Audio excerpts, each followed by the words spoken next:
1반 여러분, 안녕하세요. 모두들 다 주말 잘 보내고 왔나요? 네. 네, 선생님도 오늘 실험을 기대하면서 주말 알차게 잘 보내고 왔는데요. 혹시 주변을 돌아보면서 빈자리가 있다면은 선생님한테 말해줄래요? 없어요. 네, 오늘은 이제 제 시간에 다 함께 이렇게 학생들이 모여주었네요. 그런데 선생님이 과학실에 오면서 앵쿠씨 학생이 복도에서 헤매고 있는 걸 보고 같이 이렇게 과학실에 오게 되었는데 다음부터는 이렇게 교실을 이동하는 수업을 하게 되면은 아직 몽골에서 온 학생들이 학교 내부 구조에 적응하지 못하였으니까 올 때 배려해서 다 같이 이동할 수 있도록 해줬으면 좋겠어요. 네. 지금이 오후 3시죠. 오후 3시라서 지금 많이 힘든 시간인데 다들 선생님 따라서 이렇게 기지개 한 번씩 펴볼게요. 네, 이렇게 기지개 펴보고 오늘 우리가 할 수업이 뭐냐면 빛이 남긴 메시지를 해독하는 수업인데 이것을 이제 열심히 따라보도록 할게요. 근데 그 전에 우선 우리 저번 시간에 뭐 배웠는지 혹시 기억하고 있나요?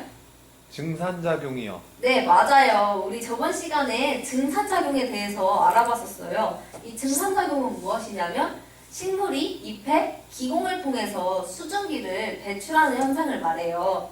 그럼 우리 이렇게 간단하게 저번 시간에 배웠던 거 내용을 확인해 보았으니까 그럼 오늘 배워야 할 내용 한번 본격적으로 들어가 볼게요.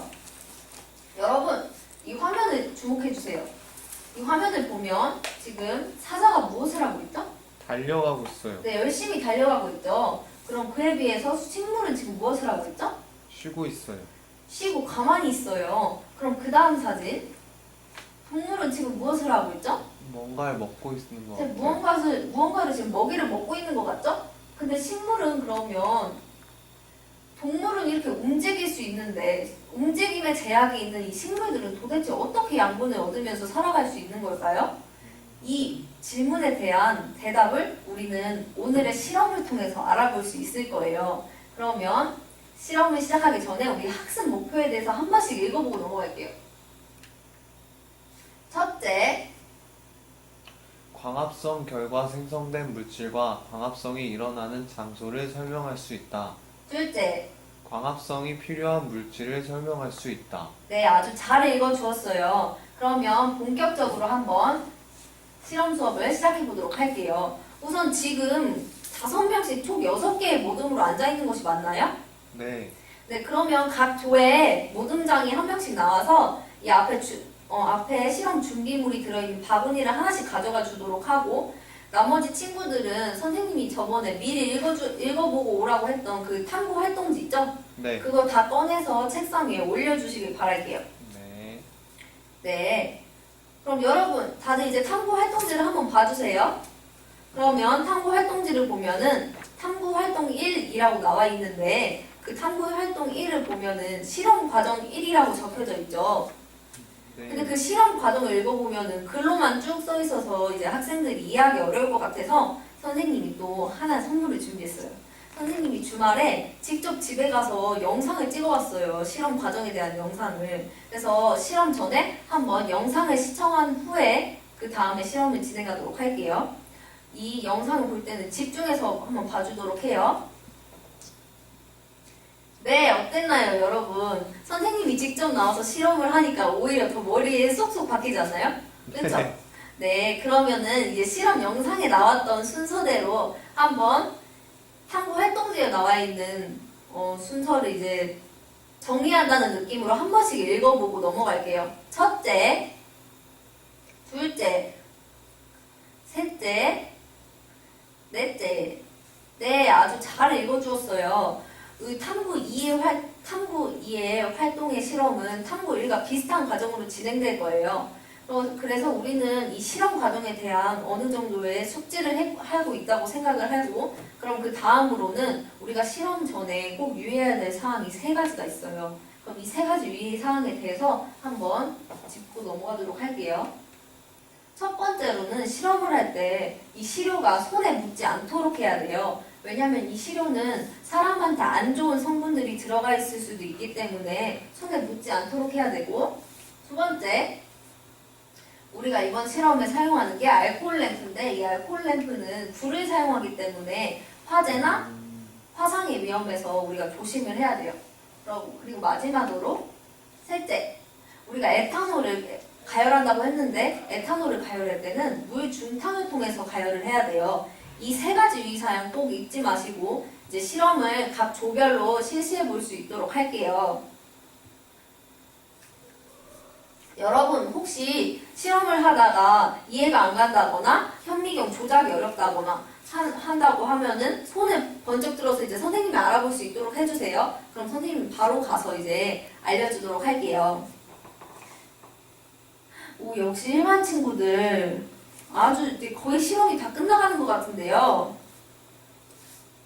실험이 거의 끝나가는 조는 선생님이 나눠준 그 활동지에 결과란에 관찰한 실험 결과를 각각 적어보도록 하고, 그것까지 다 적은 친구들은 그 맨 아래 생각해보기 문제 있죠. 생각해보기의 문제에 대해서 이제 각 모둠별로 한번 토의를 해보도록 할게요. 네, 여러분들 다 토의까지 다 끝났나요? 네. 네, 그러면은 우리 탐구 활동지를 보면서 한번 실험 결과를 정리해 보도록 할게요. 우선 실험 결과란을 한번 봐주세요.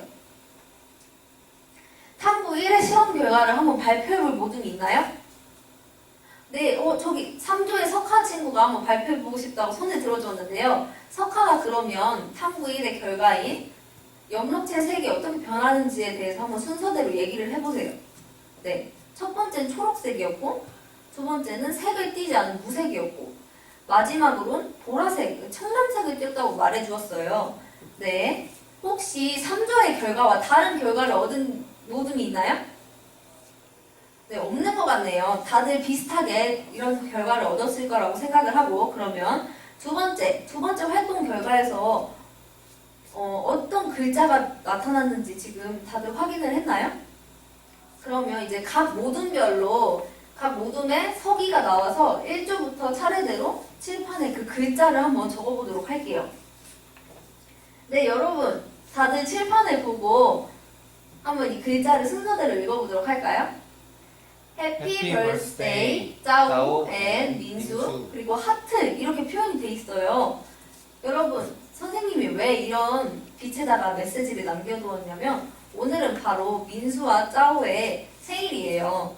그래서 이 생일을 기념해서 우리 다 같이 모두 생일을 축하해주자고 이런 비밀 메시지를 담아놨어요. 그럼 우리 다 같이 박수 한 번씩 쳐볼까요? 네, 그럼 다음으로 아까 모둠별로 생각해보기에 대해서 토의를 해보자고 했었는데, 그럼 다들 앞에 다 토의를 해봤나요?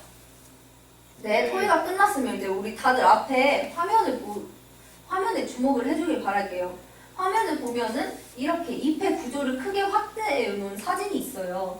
그리고 이 사진은 총 5개의 칸으로 나뉘어져 있어요. 그럼 학생들은 아까 생각해보기에서 첫 번째 문제였던 광합성이 일어나는 장소에 대한 대답을 스티커로 지금 앞에 나와서 그 위치에다가 스티커를 붙여주면 돼요. 그럼 다들 나와서 스티커를 한번 붙여줄래요? 네. 여러분 한번 이 사진을 봐요. 여러분이 스티커를 붙인 사진을 확인하면 지금 어디에 제일 많이 붙어있죠? 네, 바로 염록체예요. 그래서 광합성이 일어나는 장소는 염록체라는 것을 여러분들이 확인을 할 수 있었어요. 그 다음 생각해보기 두 번째 문제. 혹시 생각해보기 두 번째 문제에 대해서 자신있게 발표하고 싶다는 친구? 네, 저기 다인 친구 한번 발표해볼래요? 네, 맞아요. 바로 우리 흑백 필름을 붙였던 부분에서는 색이 나타나지 않았는데, 색이 나타나지 않은 것으로 보아서 우리 광합성은 바로 햇빛이 있는 부분에서만 일어났다는 것을 알 수가 있었죠. 그것을 통해 이제 광합성이 일어나려면 햇빛은 꼭 필요하다는 그런 사실을 알 수 있게 되었어요. 그러면 우리 실험을 통해서 얻은 결과를 간단하게 정리를 하고 넘어갈 거예요. 여러분 혹시 우리 초등학교 때 식물의 광합성에 대해서 배웠던 거 기억하고 있어요? 네. 기억하고 있나요? 그때도 분명히 아이오딘이나 칼륨 용액을 사용해서 잎을 염색해보는 실험을 했었을 거예요. 그런데 우리가 그 실험이 너무 오래전에 했던 거라서 헷갈릴 수가 있는데, 그럼 이번 실험을 통해서 다시 한번 광합성의 개념을 잘 이해할 수 있도록 해볼 거예요. 그러면 선생님이 이번 과학 시간 오기 전에 광합성에 대한 내용의 교과서를 한 번씩 읽어보라고 했었는데 다들 읽어왔나요? 네. 네, 그러면 교과서를 보고 광합성의 개념에 대해서 한번 정확히 알아볼게요. 광합성은 바로 식물이 빛을 이용해서 양분을 스스로 얻는 과정이에요. 식물이 아까 양분을 어떻게 얻느냐고 처음 시간에 약간 의문을 가지고 있었죠. 우리가 첫 부분에서. 그러면 이 대답이 바로 아까 그 식물이 어떻게 양분을 얻느냐에 대한 대답이 될 수가 있을 거예요. 바로 광합성이죠. 광합성. 그럼 그 다음 광합성을 통해 어떠한 양분을 얻을 수 있다고 나와 있죠? 교과서를 보면 네, 바로 녹말이에요. 아이오딘과 칼륨 용액은 녹말과 반응해서 청藍색을 띠는 시약입니다.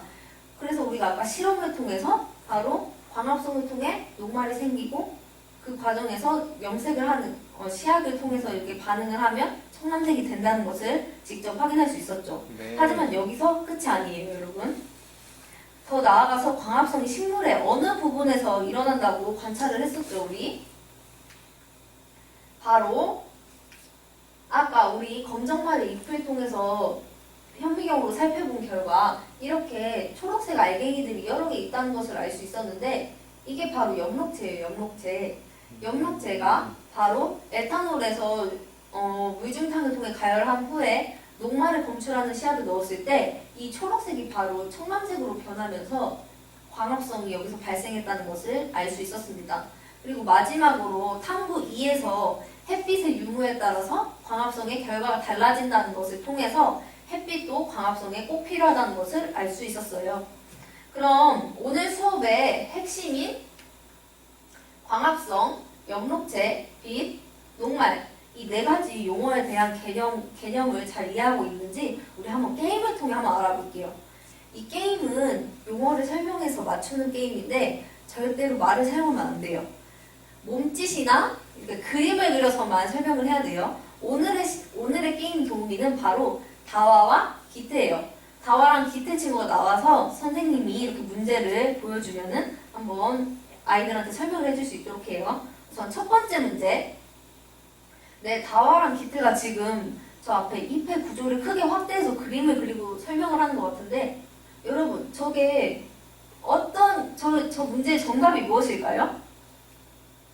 바로 네, 맞아요. 엽록체죠, 엽록체. 네, 아주 잘 맞춰주었어요. 그럼 두 번째 문제. 네, 지금 다와가 밖에 하늘을 가리키고 있네요. 네, 기태는 지금 밖을 보며 눈을 찡그리고 있어요.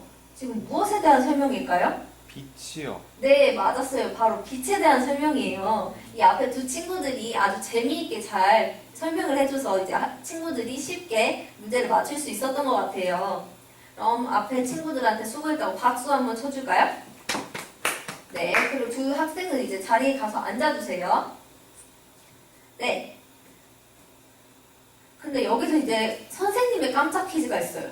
여러분, 우리 지금 잎에는 엽록체가 있다고 배웠는데 그럼 혹시 잎이 아닌 줄기나 뿌리에도 엽록체가 있을까요? 모르겠어요. 모르겠어요. 잎이나 줄기, 식물을 보면은 잎이나 줄기나 뿌리나 초록색을 띠고 있는 식물들을 많이 볼 수 있죠. 네. 그런 식물들을 통해서 당연히 줄기나 뿌리에도 엽록체가 있다는 사실을 알 수가 있어요. 그래서 엽록체가 존재할 수 있답니다. 그럼 광합성은 우리가 주로 잎에서 일어난다고 배웠는데 혹시 줄기에서도 광합성이 일어날 수 있는지에 대해서 우선 조별끼리 간단하게 한 2분 정도만 토의를 해보도록 할게요. 네, 여러분 다 토의를 해보았나요? 네. 그럼 각 모둠별로 통합된 내용을 한번 조장이 이제 대표로 발표를 해보도록 할게요. 네. 네, 6조 모두가 지금 다 줄기에서 광합성이 일어날 수 있을 거라고 생각을 했다고 하는데요. 네, 이 부분이 바로 이번에 우리가 오늘 배운 내용과 아주 밀접하게 관련이 있어요. 왜냐하면 줄기에도 아까 무엇이 있었다고 했죠? 엽록체가 있다고 했죠. 근데 그 엽록체에서 아까 무슨 일이 벌어진다고 했죠? 광합성. 네, 맞아요. 광합성이 벌어진다 했죠. 그래서 줄기에도 엽록체가 있기 때문에 광합성이 일어날 수 있는 것이랍니다. 근데 물론 잎에서 일어나는 광합성량의 대부분이 총 광합성량을 대부분을 차지하고 있긴 하지만 줄기에서도 광합성이 일어날 수 있다는 점 꼭 숙지해 두길 바랄게요. 그럼 마지막으로 다음 시간에는 무슨 내용을 배울지에 대해서 설명을 하고 이제 마무리를 하도록 할게요. 첫 번째, 광합성에 필요한 재료, 그리고 광합성을 통해 무엇이 생성되어서 이동한 다음에 녹말로 저장이 되는지까지 우리 다음 시간에 학습을 해보도록 할 거예요. 그러면 다음 시간에 오기 전까지 학생들은 학교 홈페이지에 들어가서 형성평가 문제지를 꼭 풀어보고, 그리고 다음 수업 시간에 대한 내용인 영상을 꼭 시청해보고 올 수 있도록 해줬으면 좋겠어요. 오늘 선생님을 따라서 2가지 실험을 빨리빨리 하느라 수고 많았을 텐데 고생 많이 했고, 우리 다음 과학 시간까지 건강한 모습으로 만날 수 있도록 하고 다들 모두 수고했어요, 여러분.